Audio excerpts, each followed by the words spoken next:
CTET का second paper जिसमें बहुत ही कम अभ्यर्थी पास होते हैं और जिसने एसएसटी सिलेबस ले रखा है सीटेट के सेकंड पेपर में, तो एसएसटी का जो सिलेबस होता है बहुत ही ब्रॉड होता है, उसमें बहुत सारे सब्जेक्ट पूछे जाते हैं, तो इसको कवर करना बहुत ही मुश्किल होता है। तो इसे हम जो कवर करना चाहिए वो प्रीवियस ईयर पेपर से ही कवर करना चाहिए। तो आज हम एसएसटी के पोर्शन से ही आज हम 30 क्वेश्चन यहाँ पर करने वाले हैं और जल्दी जल्दी इसको ज़्यादा टाइम ना लगाते हुए इसको हल करेंगे, इसलिए वीडियो के अंत तक आप बने रहिएगा।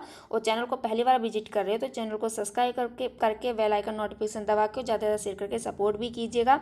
यहाँ पर हम 28 दिसंबर 2022 का क्वेश्चन हल करने वाले हैं, तो बने रहेगा वीडियो के अंत तक। तो आज का पहला प्रश्न है हमारा, मध्यकाल में दिल्ली के शासकों के संदर्भ में निम्नलिखित का मिलान कीजिए और उपयुक्त विकल्प का चुनाव कीजिए। तोमर का जो शासनकाल था वो 12वीं शताब्दी से 1165 और अंगपाल का जो शासनकाल था वो 1130 से लेकर 1145। चौहान का जो शासनकाल था 1165 और पृथ्वीराज चौहान का 1175 से। तो इसका राइट आंसर जो होगा वो होगा राइट आंसर सेकेंड। अब चलते हैं दूसरे प्रश्न पर। प्राचीन काल में की बस्तियों को उर कहा जाता है, मतलब कि 4 तरह की बस्तियां लिखी हुई हैं कि किन के व्यापारियों की बस्तियों को उर कहा जाता था, या कुलीन या अभिजातों की बस्तियों को, या खेतीहारों या किसानों की बस्तियों को, या शिल्पकारों की। तो इसमें जो आंसर होगा वो खेतीहारों या किसानों की बस्तियों को उर कहा जाता था प्राचीन काल के तमिलनाडु में। ठीक, अब थर्ड क्वेश्चन हमारा, थर्ड क्वेश्चन कह रहा है कि मुगल सम्राट के पतन के संदर्भ में निम्नलिखित का मिलान कीजिए। मतलब जो मुगल सम्राट था उनका जो पतन हुआ था वो किस सन में किस शासक का पतन हुआ था। तो इसका राइट आंसर है थर्ड। अब देखते हैं चौथा आंसर। चौथा क्वेश्चन हमारा कह रहा है उत्तराधिकार की दायाद प्रथा का अर्थ क्या है। पसंदीदा पुत्र को अपने पिता की संपत्ति विरासत में मिलना, या ज्येष्ठ पुत्र को अपने पिता की संपत्ति विरासत में मिलना, या फिर सभी पुत्रों व पुत्रियों के बीच विरासत का विभाजन, या फिर सभी पुत्रों के बीच विरासत का विभाजन। तो उत्तराधिकार का दायाद का जो प्रथा है वो सभी पुत्रों के बीच विरासत का विभाजन है। इसका राइट आंसर 4 होगा। अब चलते हैं 5 क्वेश्चन पर। 5 क्वेश्चन है हमारा, मराठी में लिखे भक्ति गीतों को किस नाम से जाना जाता है। मराठी में लिखे भक्ति गीतों को अभंग के नाम से जाना जाता है। किसके अभंग के नाम से जाना जाता है। तो इसका राइट आंसर 4 होगा। अब चलते हैं 6 क्वेश्चन पर। हमारा 6 क्वेश्चन, मौजूदा सम्राट में रहे संतों के बारे में निम्नलिखित कथनों को पढ़िए और उपयुक्त विकल्प का चुनाव कीजिए। 13वीं से लेकर 17वीं शताब्दी में हुए कवि संतों के सभी प्रकार के कर्मकांडों और जन्म आधारित अंतरों का विरोध कीजिए, या इन कवि संतों ने रोजी रोटी कमाने और विनम्रता पूर्वक जरूरतमंद साथी व्यक्तियों की सेवा करते हुए जीवन बिताने को अधिक पसंद किया। तो इसका जो राइट आंसर होगा वो 2 होगा, वो फर्स्ट होगा। ए और बी दोनों ही सही हैं, तो 6 का राइट आंसर पहला होगा। अब आता है हमारा 7 क्वेश्चन। इसमें हमें 7 क्वेश्चन में मिलान करना है। तो बक्सी कौन होते थे, या सद्र कौन होते थे, या एकतादार क्या होता था, या कोतवाल क्या होता था, इसके बारे में जानना है। तो जो कौन सा सही मिला हुआ है इसके बारे में देखेंगे। तो बक्सी जो होते थे वो सैनिक वेतनाधिकारी होते थे, मतलब कि वेतन के आधार पर इनको रखा जाता था। तो ये सही है। और बी सद्र कौन थे, धार्मिक व धर्मार्थ किए जाने वाले मंत्री होते थे, ये भी सही है। और इसका एकतादार सैन्य कमांड ये नहीं होते थे, एकतादार को सैन्य कमांड नहीं कहा जाता था। और दूसरा कोतवाल नगर का पुलिस अधिकारी होता था, ये भी सही है। तो पहला, दूसरा और डी ये आंसर सही है। तो इसका पहला ए बी और डी आंसर, मतलब कि क्वेश्चन 7 का 4 आंसर इसका सही है। राइट आंसर 4 है। अब देखते हैं 8 आंसर क्वेश्चन। निम्नलिखित में से कौन सा शब्द मध्य प्रदेश घुमंतू खेती के लिए इस्तेमाल होता है। इसको घुमंतू खेती को हम स्थानांतरित खेती भी कहते हैं। क्या कहते हैं, स्थानांतरित खेती। तो इसको घुमंतू खेती को कहते हैं। के लिए इस्तेमाल क्या होता है, तो इसके लिए बेवड़ इस्तेमाल होता है। क्या होता है, बेवड़ इसके लिए इस्तेमाल होता है। अब क्वेश्चन नंबर 9। क्वेश्चन नंबर 9, 19वीं सदी के आरंभ में सामाजिक परिवर्तन के संदर्भ में ए और बी को पढ़िएगा। 9वीं सदी के शुरुआत से ही हमें सामाजिक रीति रिवाजों और मूल्य मान्यताओं से संबंधित वहम मुहावसे और चर्चाओं का स्वरूप बदलता दिखाई देता है। इसी की एक अहम वजह यह थी कि संचार के नए तरीके जैसे किताब, अखबार, पत्रिका और पर्चे छपना का विकास हो रहा है। तो इसका जो राइट आंसर होगा बिल्कुल सही होगा, ए और बी दोनों सही होंगे और बी ए की व्याख्या करता है। तो right answer A. Question number 10 है, डॉक्टर भीमराव अंबेडकर ने बचपन में रोजमर्रा की जिंदगी में जातिवाद पक्ष झेला, ये बात सही है। डॉक्टर भीमराव अंबेडकर के पिताजी एक सैनिक स्कूल में पढ़ाते थे, ये भी देखते हैं। तो इसका जो राइट आंसर होगा वो ए और आर दोनों सही हैं, लेकिन आर ए की व्याख्या नहीं, मतलब आर सही व्याख्या नहीं है ए की। तो इसका राइट आंसर होगा आंसर नंबर 2। 10 का दूसरा आंसर सही होगा। अब 11 का क्वेश्चन कौन सा 11 का उत्तर देख लेते हैं। क्वेश्चन क्या कहता है। 11 का है, E.V. रामास्वामी के भूतपूर्व मद्रास प्रेसिडेंसी में स्वाभिमान आंदोलन शुरू किया था। तो सही है ये। फिर है, उन्होंने ऐसे लोगों को समाज में जातिवाद भेद के खिलाफ संघर्ष कराने के लिए किया था, ये भी ठीक है, मतलब कि जातिवाद को हटाने के लिए ये उन्होंने ऐसा किया था। तो दोनों आंसर इसके ये सही हैं, कथन सही है, कथन और कारण दोनों सही हैं, ए और आर दोनों सही हैं और ए आर की व्याख्या सही करता है। राइट आंसर फर्स्ट है इसका। अब है क्वेश्चन नंबर 12।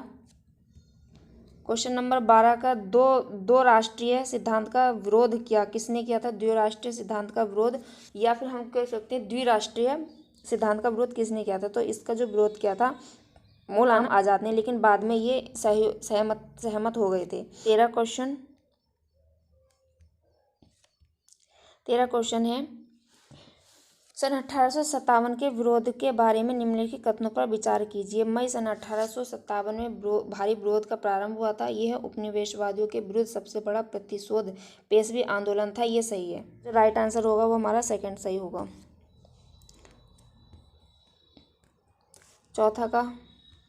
चौथा प्रश्न कहता है हमारा, सहायक संधि के बारे में यहाँ पे देखना है। सहायक संधि क्या कहती है। भारतीय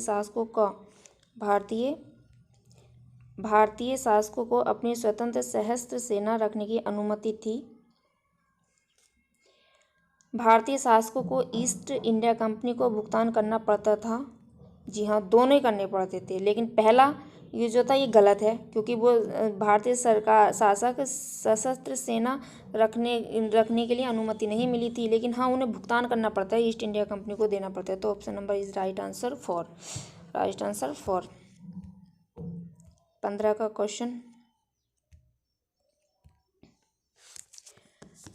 क्वेश्चन है हमारा, इसको मैच करना कि कौन सा ग्रह कितने टाइम में अपना एक पूरा चक्कर लगा देता है। तो अरुण, जिसको यूरेनस कहते हैं, वो 17 घंटे 14 मिनट में। नेपच्यून, वरुण जिसको कहते हैं 16 घंटे 7 मिनट में। शनि 25 घंटे 40 मिनट में। मंगल 9 घंटे 45 मिनट में। टोटल सारा एनसीईआरटी से संबंधित है, आप सभी के ये आपने एनसीईआरटी पढ़ी होगी तो आराम से कर ले जाओगे। तो यूरेनस का 17 घंटे 14 मिनट है, तो ये सही है। और नेपच्यून का 16 घंटे 7 मिनट है, तो ये सही है। ये दोनों गलत है, तो इसका जो राइट आंसर होगा केवल 2। क्या होगा, केवल 2। अब हम क्वेश्चन देखते हैं अपना कौन सा 16 क्वेश्चन हमारा। 16 क्वेश्चन क्या कह रहा है कि अंतर्राष्ट्रीय तिथि रेखा के बारे में निम्नलिखित में से कौन सा सही है। अंतर्राष्ट्रीय तिथि रेखा एक सीधी रेखा है जो उत्तरी ध्रुव को दक्षिण ध्रुव से जोड़ती है, ऐसा नहीं है। अंतर्राष्ट्रीय तिथि रेखा केवल जलीय भाग से होकर गुजरती है। अंतर्राष्ट्रीय तिथि रेखा जलीय व स्थलीय दोनों भागों से गुजरती है। अंतर्राष्ट्रीय तिथि रेखा 0 देशांतर का अनुसरण के साथ साथ करती है, ऐसा कुछ नहीं। तो इसका राइट आंसर होगा दूसरा। अंतर्राष्ट्रीय तिथि रेखा केवल जलीय भाग से होकर गुजरती है, इसका राइट आंसर दूसरा है। अब 17 क्वेश्चन का हमारा आंसर, निम्नलिखित में से ए और आ को पढ़िए और कथन और कारण से दे रखें। अपने स्थान से ध्रुव तारे का कोण मापकर आप अपने स्थान का अक्षांश जान सकते हैं। ठीक। दूसरा है, कारण कह रहा है विषुवत वृत्त से दोनों तरफ ध्रुवों के बीच की दूरी पृथ्वी के चारों ओर के वृत्त का 1/4 कितना है, 1/4 है। तो इसका जो राइट आंसर होगा वो होगा दूसरा। ए और आर दोनों सही हैं, परंतु आर ए की व्याख्या नहीं करता है, तो कथन इसका आंसर होगा दूसरा। अब आता है क्वेश्चन नंबर हमारा 18। क्वेश्चन नंबर 18 हमसे क्या कह रहा है कि जब हम एक भारतीय शहर से जापान की राजधानी टोक्यो, मतलब एक कोई से भारतीय शहर ले लो, उस भारतीय शहर से जापान की राजधानी टोक्यो की यात्रा करते हैं, तब हम कितने घंटे अर्जित करेंगे या गवाएंगे। ठीक है, वहाँ पहुँचने में शहर भारत से जापान की जो राजधानी टोक्यो, वहाँ तक पहुँचने में हमें कितने घंटे गंवाने पड़ेंगे। तो क्वेश्चन नंबर हमारा 18 है, तो 18 का हमारा इसका राइट आंसर होगा दूसरा। 4 घंटे हमें क्या करने पड़ेंगे, गंवाने पड़ेंगे। अब क्वेश्चन नंबर 19 का हमारा क्या क्वेश्चन है। क्वेश्चन नंबर 19 है महासागरीय परपटी के मुख्य खनिज। महासागरीय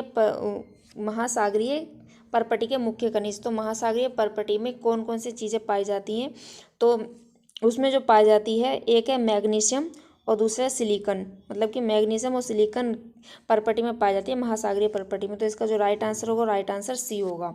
कौन सा होगा, सी, मतलब कि 3। अब 20वां क्वेश्चन हमारा, एक व्यक्ति ने किसी क्षेत्र का दौरा किया और वहां उसे बांस, एस, बीज के पेड़ तथा फिजेड मोनाल पक्षी मिले। उसने निम्न में से किस वनस्पति क्षेत्र का दौरा किया। मतलब एक व्यक्ति अपने घूमने गया, तो जहाँ वो घूमने गया था उसे बांस के और बीज के पेड़ और मोनाल पक्षी मिले। मतलब कि वो कौन सा क्षेत्र था जहाँ पर ये मोनाल पक्षी भी होता है और बीज के पेड़ भी होते हैं और बांस भी होते हैं। तो वो थे हमारे शीतोष्ण पर्णपाती वन। आंसर इसका कौन सा है, दूसरा है।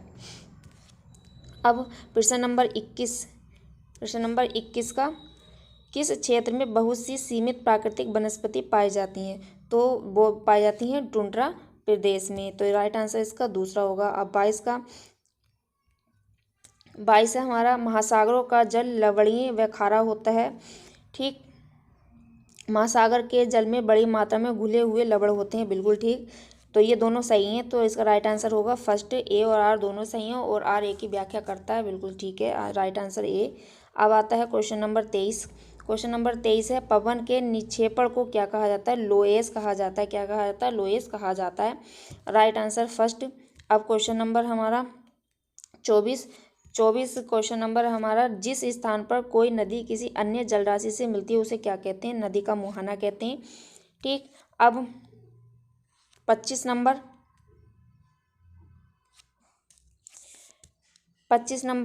क्या कहता है, सूचीबद्ध लक्षणों पर विचार कीजिए और वनों के प्रकारों की पहचानिए। ये वन सघन है और यहाँ सालों भर वर्षा होती है। सघन भी है और सालों भर वर्षा होती है। रोजवुड, आवनूस, मोहनी इस प्रकार के वनों में महत्वपूर्ण वृक्ष हैं। ये वन भूमध्य रेखा और उष्णकटिबंध के आसपास पाए जाते हैं।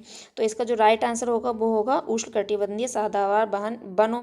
26 क्वेश्चन है हमारा, सतत विकास का कार्य। सतत विकास का अर्थ मुख्यतः नवीनीकरण, संसाधनों का संरक्षण, संसाधनों का सीमित उपयोग, अपनी संतानों एवं संबंधियों के लिए संसाधनों का बचाव या सभी तरह के संसाधनों का संरक्षण, केवल आवश्यकता के अनुसार उपयोग करना तथा भविष्य के लिए बचाना। देखो यहाँ पर जो केवल वर्ड आया है ना, जैसे मैंने आपको जब सीडीपी का प्रैक्टिस सेट कराया था तो उसमें केवल जो वर्ड था वो निगेटिव वर्ड था, लेकिन यहाँ पर जो केवल आया है ये एक सकारात्मक वर्ड के लिए संबोधित होता है। इसका जो राइट आंसर होगा उस 4 होगा 26 का।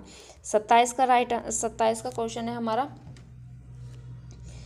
चीन, मलेशिया और इंडोनेशिया में निम्नलिखित से कौन सी खनिज ज़्यादा पाई जाती है, तो वो पाई जाती है टीन। क्या पाई जाती है, टीन। अब 28वां क्वेश्चन, सीढ़ीनुमा खेती में जमीन के छोटे छोटे टुकड़ों के किनारों को ऊपर उठा दिया जाता है, ताकि क्यों उठाते हैं हम, ताकि फसल को कीड़ों से बचाया जा सके, या पानी टुकड़ों के भीतर रुका रहे, या खाद बह जाए, या फसलों के बीच अंतर रखा जाए। तो पानी वो इसलिए उठाए जाते हैं ताकि वो पानी है ना वो रुका रहे, वहाँ पर पानी टुकड़ों के भीतर रुका रहे, इसलिए।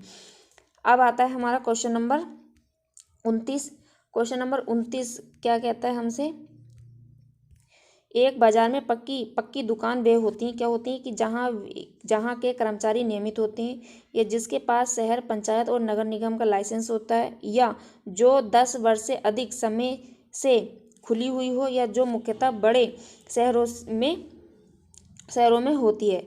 तो ए कर्मचारी नियमित हो और बी लाइसेंस हो। तो इसका जो राइट आंसर है 2 आंसर इसका राइट आंसर होगा। अब हमारा लास्ट, आज की वीडियो का लास्ट प्रश्न है हमारा, नगर निगम में चुने गए सदस्यों को क्या क्या क्या कहते हैं, उनको कहते हैं पार्षद। क्या कहते हैं? पार्षद कहते हैं। तो ये थे हमारे 30 क्वेश्चन। तो कितने क्वेश्चन सही गए इस प्रैक्टिस सेट में? 30 क्वेश्चनों में से आपने 16 से 17 क्वेश्चन आपने सही कर लिए। तो समझ लीजिए आपकी अच्छे से तैयारी हो गई। तो कमेंट बॉक्स में कमेंट करके जरूर बताएं कि कितने आंसर आपके ठीक गए हैं इस प्रैक्टिस सेट को करने के लिए। तो आज की वीडियो में बस इतना ही। मिलते हैं नेक्स्ट वीडियो में। तब तक के लिए हंसते रहिएगा, मुस्कुराते रहिएगा, और चैनल को पहली बार विजिट कर रहे हो तो चैनल को सब्सक्राइब करके और ज़्यादा से ज़्यादा शेयर करके सपोर्ट भी कीजिएगा। और कल हमें इसी टाइम 11 से 2 के बीच में एसएसटी की क्लास आप सभी को मिलती है। तो इसलिए चैनल को सब्सक्राइब जरूर करें। और यदि आप, यहाँ पर एक बात आप सभी को बता देते हैं, यदि आप एमए आपने किया हुआ है और आप नेट की तैयारी करना चाहते हैं तो आप इस चैनल से जुड़ सकते हैं, क्योंकि यहाँ पर मैं नेट की प्रिपरेशन भी कराना शुरू करने वाली हूँ, अगर आपका कोई फीडबैक मुझे मिला तो। ठीक है, तो आज की वीडियो में बस इतना ही। मिलते हैं नेक्स्ट वीडियो में। तब तक के लिए हंसते रहिएगा, मुस्कुराते रहिएगा। जय हिंद, वंदे मातरम।